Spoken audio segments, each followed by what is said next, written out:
Ya, saudara, kondisi mengkhawatirkan kini melanda India dan kita terus mengikutinya dalam penanganan kasus COVID-19 yang disebut sebagai gelombang kedua atau bahkan beberapa media menyatakannya India diserang tsunami COVID-19 setelah mengalami tingginya lonjakan pasien COVID-19 dalam beberapa hari terakhir.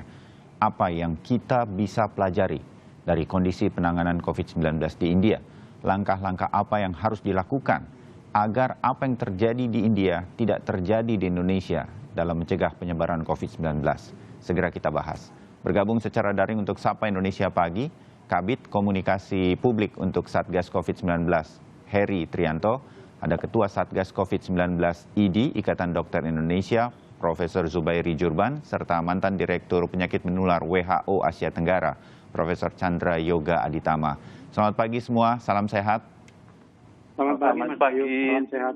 Ya, Prof. Chandra, mungkin Anda terus mengawasi apa yang terjadi di India. Benar ya, Prof? Ini tsunami, artinya dalam beberapa hari terakhir ini malah saya sudah mendapatkan media menyebut fasilitas kesehatan di sana kolaps. Prof. Chandra. Ya, jadi sebenarnya kita bisa lihat dua sisi dari soal India ini ya. Kalau waktu saya masih di India sampai bulan September 2020, mereka sampai pada puncak yang pertama, 97.000 pada waktu itu. Dan kemudian bisa turun menjadi 9 ribuan. Jadi sudah berhasil turun 10 kali lipat, bukan tanggung-tanggung. Ya, akhir tahun 2020 mereka turun jauh sekali sebetulnya kan? Ya, 10 kali lipat. Dari 90.000 sekian menjadi 9.000 sekian pada awal 2021. Jadi 10 kali lipat itu kan besar sekali. Tanpa vaksin, belum ada vaksin pada waktu itu. Kemudian sekarang naik 30 kali lipat, kalau dari 10.000 menjadi 300.000. Dan selain data-data resmi yang ada, saya hampir setiap hari berhubungan dengan teman-teman saya yang ada di New Delhi, karena saya dulu bertugas lama di sana, baik yang Indonesia maupun yang warga negara asing. Tadi malam saya berhubungan dengan sekitar, katakanlah 20 teman warga negara asing, dan 70% dari mereka itu ada temannya, keluarganya, sanak saudaranya, atau dia sendiri yang sakit. Belum juga yang warga negara Indonesia. Jadi selain data yang ada resmi, foto-foto, saya juga berhubungan langsung setiap hari, dan saya pernah juga membantu beberapa teman untuk mendapatkan rumah sakit di sana, karena memang rumah sakit penuh di New Delhi. Ya, nah apa yang sebenarnya Prof. Chandra dari informasi yang Anda kumpulkan dari teman-teman, walaupun itu masih mungkin cerita melalui komunikasi yang bisa Anda jalin dari sini, begitu bukan di lapangan langsung, apa yang sebenarnya terjadi dan bagaimana upaya penanganan di India sendiri sampai saat ini? Ya, sebenarnya kalau kita mau analisa, walaupun tentu harusnya ada bukti ilmiahnya, tapi sejauh ini ada 5 kemungkinan kenapa India ada kenaikan cepat sekali Pak, pada belakangan ini. Nomor 1, memang 3M kendor sekali begitu ya belakangan ini. Jadi pada waktu saya masih di sana, pasar itu sepi. Kemarin teman-teman saya cerita, pasar sudah rame, bioskop juga rame, gitu ya, bus, tram juga rame. Sehingga itu tentu membuat kemungkinan penularan besar. Itu nomor 1. Nomor 2, harus diakui ada beberapa event besar. Walaupun ada yang mendebat apakah event ini bisa punya dampak besar. Yang jelas ada beberapa event besar. Ada beberapa pilkada, ada upacara perkawinan. Upacara perkawinan di India itu berlangsung pada musim winter. Jadi Desember, Januari, Februari. Dan yang biasa nonton film Bollywood tahu bahwa upacara perkawinan di India itu sangat besar. Gitu ya. Tahun lalu upacara perkawinan itu sedikit sekali. Sekarang sudah balik seperti semula. Selain ada upacara-upacara lain, keagamaan atau upacara kebudayaan yang lainnya. Nomor 3, soal vaksin. Vaksin ini mereka memang 130 juta, tapi sebenarnya karena penduduknya 1,3 miliar, 130 juta baru sekitar 10%. Cuma ada dugaan, ini belum ada buktinya, ada dugaan bahwa memang mereka yang sudah divaksin kemudian agak merasa percaya diri berlebihan begitu sehingga tidak memenuhi protokol kesehatan. Nah, nomor 4 dan 5 ini juga sangat penting untuk Indonesia karena tes mereka turun. Pada bulan Oktober-November jumlah tes per harinya lebih dari 1 juta, pernah mendekati 1,5 juta, Oktober-November 2020. Tes dan tracingnya begitu maksudnya Prof. Chandra? Tes untuk menemukan kasus dan kemudian tracing, jumlah tes yang dilakukan. Tapi bulan Februari sudah turun di bawah 1 juta, bahkan mendekati 700.000. Turun hampir jauh sekali begitu. Walaupun sekarang dinaikkan lagi tinggi sekali begitu. Itu yang keempat. Dan yang kelima soal mutasi. Ini ada 2 aspek soal mutasi. Yang pertama, mutasi yang biasa dikenal yang disebut sebagai VOC di dunia, variant of concern, ada di India, ada B117 yang ada di Indonesia juga, ada B1351 dan ada P1. Tapi selain itu ada yang bermula dari India. Ada 2, yaitu yang disebut sebagai B1617 yang disebut sebagai double mutant.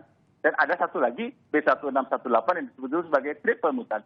Jadi 5 faktor ini paling tidak yang berkontribusi sehingga membuat angkanya naik sekali seperti hari-hari sekarang ini. Baik ya, ada beberapa poin yang saya tangkap, Mas Heri dari Satgas COVID-19.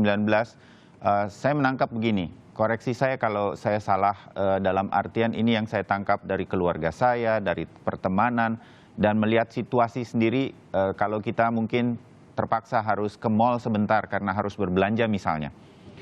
Kita baru saja vaksinasi kan Mas Heri, Prof. Berry juga, Prof. Chandra juga. Dan euforia seperti yang terjadi di India bahwa kalau sudah vaksinasi kebal tuh ada di tengah masyarakat. Mereka lebih berani sekarang datang ke mall. Mall agak rame loh. Dan menjelang puasa dan mendekati lebaran nih, saya menduga ini mungkin akan terjadi pergerakan berbelanja yang mungkin lebih banyak. Teman-teman saya sudah mulai ada yang ketika saya telepon, gue lagi nonton di bioskop. Bioskop mulai ada penontonnya dibanding pada waktu itu. Memang tetap dijaga jaraknya, tapi mereka mulai berani beraktivitas hal-hal yang modelnya adalah hiburan dan lain-lain. Ada mudik, memang akan diperketat, dan ada acara-acara seperti ini. Acara olahraga mungkin akan dimulai Liga Sepak Bola. Tadi malam polisi membubarkan tuh supporter Persija yang mau merayakan Persija menang Piala Menpora. Hal-hal semacam ini Mas Heri, ini menjadi perhatian bahwa kita tidak boleh lengah terhadap hal-hal semacam ini di Satgas COVID-19. Ini dikoordinasikan Mas Heri? Iya, selalu dalam setiap minggu kita analisa dari mobilitas masyarakat. Dan memang benar yang disampaikan oleh Mas Bayu tadi, memang ada eskalasi kenaikan di pusat-pusat perbelanjaan di hampir seluruh provinsi di Indonesia. Ini yang memang harus benar-benar kita waspadai. Umumnya terjadi di akhir pekan gitu, tapi kemudian ini terjadi sejak di bulan Maret, pekan kedua Maret, kemudian ada pengumuman bahwa aktivitas masyarakat itu makin dibatasi, memang terjadi sedikit penurunan, tetapi memang masih terjadi kenaikan. Selain di pusat perbelanjaan, mobilitas masyarakat juga meningkat di antar daerah. Jadi ini dua-duanya memang sudah terjadi, dan seperti yang disampaikan oleh Prof. Chandra tadi, apa yang terjadi di India sebenarnya sebagian juga sudah terjadi di Indonesia. Jadi euforia terhadap vaksin ini memang dari awal di Satgas kami sangat mengkhawatirkan, karena orang yang sudah divaksin mereka berharap bisa mudik kan. Itu kan mereka mengejar agar bisa vaksin. Kemudian yang kedua, karena merasa vaksin, kepercayaan dirinya itu sangat tinggi gitu. Jadi saya ingat benar ketika puasa tahun lalu, ketika kita awal-awal pembatasan sosial berskala besar, ketika pulang kantor ini suasananya hening sekali, sepi dan mencekam waktu itu, karena kita memang sama-sama masih ketakutan. Sekarang Mas Bayu bisa perhatikan, kita sudah seperti macet, gitu. tidak pandemi lagi. Itu macet, dan ini yang memang benar-benar harus kita perhatikan. Kendati tingkat penularan kita ini menurun, kasus aktif kita ini menurun di bawah 100.000, kemarin naik lagi sedikit lagi. Ini menjadi perhatian bahwa kita sama sekali nggak boleh jumawa seperti apa yang terjadi Mas Heri, di India, saya potong sedikit. Terjadi di Indonesia. Ya, saya potong sedikit untuk menambahkan kekhawatiran kita. Hari ini di halaman 10 harian Kompas, pemirsa yang masih bisa membaca dan juga di digital begitu, dibuat oleh Litbang Kompas semacam survei tantangan membendung pemudik. 60, dan catatan saya, mudah-mudahan saya betul membacakannya, ini sekitar 65,8% ketika ditanyakan setelah pemerintah resmi mengumumkan larangan mudik lebaran tahun ini, masih berminatkah Anda untuk melakukan perjalanan mudik? Yang sangat tidak berminat dan tidak berminat itu mencapai 65,8%. Tetapi masih ada yang berminat, dan semuanya rata-rata jawaban yang berminat ini kan sudah divaksinasi. Seharusnya pemerintah bisa menjamin kami untuk mudik. Vaksinasi ini tampaknya disalahartikan sebagai obat atau semacam begitu. Bagaimana kita, saya tahu Satgas, ID, terus menyuarakan ini. Kami juga lah media begitu. Tapi mengapa masyarakat masih berpikir vaksinasi ini kita sebutlah euforia atau rasa kemenangan atas COVID? Mas Heri, ini bagaimana kita mengatasinya sehingga kita tetap waspada? Vaksinasi ini memang ada dua. Ada kelompok yang menolak vaksin, tetapi ada kelompok yang over confident dengan vaksin gitu. Padahal pada kenyataannya vaksin itu tidak membuat orang sama sekali kebal gitu. Tolong nanti saya dikoreksi oleh Prof. Heri gitu kan. Jadi dia hanya mengurangi tingkat keparahan jika pasien itu tertular. Ini terbukti sebenarnya pada data dari kematian dokter ya yang tertular COVID ini mengalami penurunan sejak bulan Februari dan Maret setelah mereka mulai divaksin. Nanti ada data statistiknya dari 55, kemudian bulan Februari turun 22, kemudian bulan Maret turun menjadi 16. Ini contohnya. Tetapi mereka masih bisa tertular. Bahkan di kelompok rentan, di kelompok yang berisiko itu pun mereka juga tertular dan masyarakat banyak kenalan saya juga setelah 2 kali vaksin juga tertular. Pemretnya Kompas itu 2 kali vaksin dan tetap tertular, Mas Pra itu. Jadi ini memang benar-benar harus menjadi perhatian masyarakat semua tentang kondisi real yang ada sebenarnya yang kita hadapi sekarang. Jangan pernah kita lengah sedetik pun kira-kira seperti itu agar apa yang kita lakukan dalam 1 tahun terakhir ini tidak sia-sia. Begitu Mas Bayu. Ya, Prof. Berry, dari Anda melihat bagaimana kemudian masyarakat masih ada euforianya, masukan-masukan dari ID sendiri, bagaimana agar ini tetap kita harus melihat India sebagai sesuatu yang kemudian jangan sampai terjadi di Indonesia, kan begitu Prof. Berry. Apa saja poin-poin yang harus kita lakukan? Ada Mas Heri di sini, kita mengingatkan Satgasnya, ada penonton Sapa Indonesia yang mudah-mudahan melihat ini mungkin bisa mendengarkan dan menerima masukan ini dan menyebarkannya agar kita tidak seperti India, abai terhadap protokol kesehatan setelah vaksinasi dan lain-lain. Prof. Berry, silakan.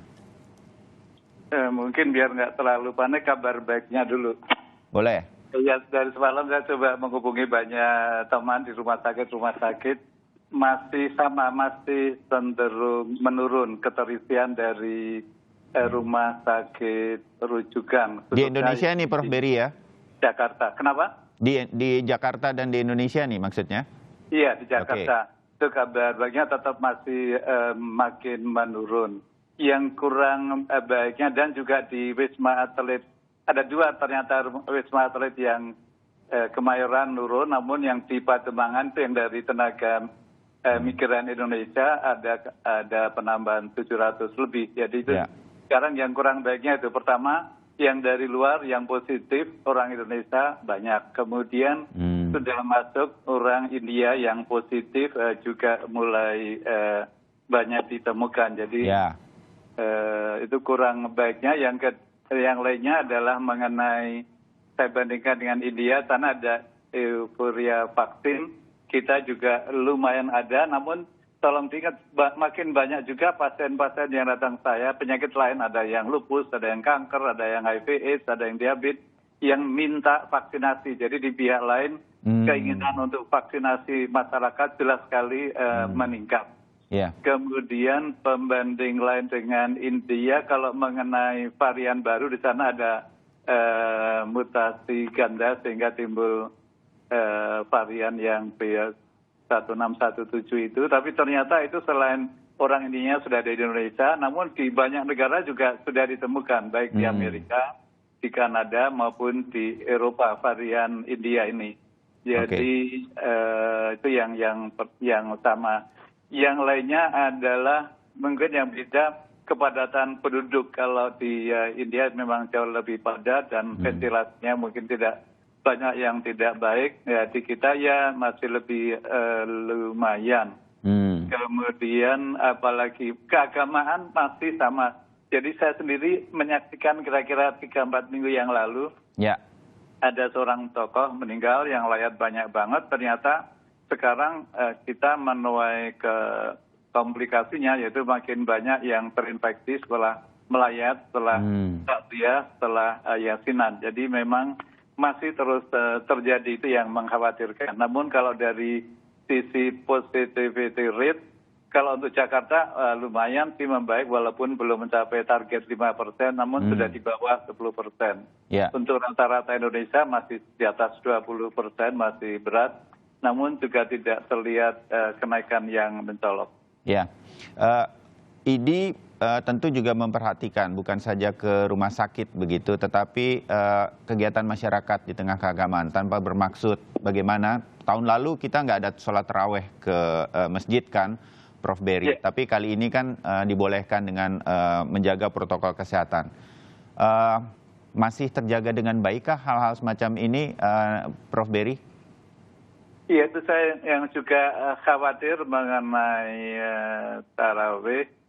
Kemudian, ya, kalau sholat Jumat, kalau diperlakukan seperti sholat Jumat, saya kira lumayan. Jadi artinya, saya berapa kali kalau di Tebet, aku pas azan datang itu sudah dapat di luar, artinya di jalan-jalan saya masih bisa, jadi masih longgar.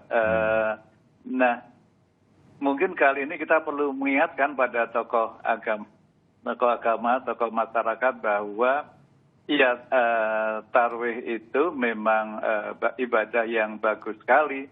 Demikian pula melayat, demikian pula takziah. Namun ini bukan masalah baik atau tidak, masalah penularan adalah selama kita kumpul cukup lama di satu ruangan, apalagi tertutup dengan banyak orang, itu risiko amat tinggi. Ya, betul. Nah, Prof. Chandra, hal semacam ini kan saya ingin pendapat Anda ya. Di dalam survei yang dilakukan Litbang Kompas ini, kebijakan untuk melarang mudik dan lain-lain, ini kemudian menjadi pro dan ada kontranya. Kontranya itu orang kan berpikir begitu, secara orang awam saja. Mudiknya dilarang, tapi mal dibuka, malah diperpanjang sedikit jam bukanya. Kemudian sholat taraweh tetap diperbolehkan dengan menjaga protokol kesehatan. Mudah-mudahan ini tetap terjaga begitu. Bioskop dibuka, tempat wisata dibuka. Nah, hal semacam ini dianggap kemudian setengah-setengah begitu. Prof. Chandra, apakah ini juga harus diperhatikan? Sekali lagi, supaya kita tidak mengalami gelombang kedua. Dengan situasi kita juga sudah menurun, vaksinasi juga terus dilakukan, persis seperti di India nih. Tapi jangan sampai abai terhadap protokol kesehatan sesudah program-program ini dilakukan. Prof. Chandra. Ya, jadi ada dua hal. Nomor satu, India yang tinggi seperti ini sebenarnya bisa jadi alarm buat kita ya, untuk memperlihatkan bahwa kalau abai, maka ada contoh bukti yang nyata dia naiknya sangat tinggi. Sebenarnya sebelum India, Eropa juga begitu ya, pada waktu summer yang tahun lalu itu juga sudah turun, kemudian mereka abai, kemudian naik lagi. Tapi katakanlah Eropa jauh dan sudah lama, ini kan barusan dan relatif dekat dan angka kerennya juga sangat tinggi sekali. Jadi ini ya, bisa buat alarm buat kita, itu nomor satu. Nomor dua, memang ada aturan dan berbagai hal gitu, tapi bagus kalau para penonton Kompas TV untuk melihat bahwa ini sebenarnya 3M, menghindari kerumunan, itu untuk kita, yang nomor paling utama untuk kita, untuk keluarga kita, dan memang untuk masyarakat, untuk bangsa begitu ya. Jadi kalau toh ada aturan, sebenarnya bukan semata-mata aturan untuk menekan, tapi untuk melindungi diri kita sendiri. Jadi Prof. Zubairi cerita, dan saya juga sama persis, saya selalu datang sholat Jumat kalau sudah azan, supaya saya bisa dapat di jalan raya begitu ya. Daripada saya harus masuk ke dalam gitu.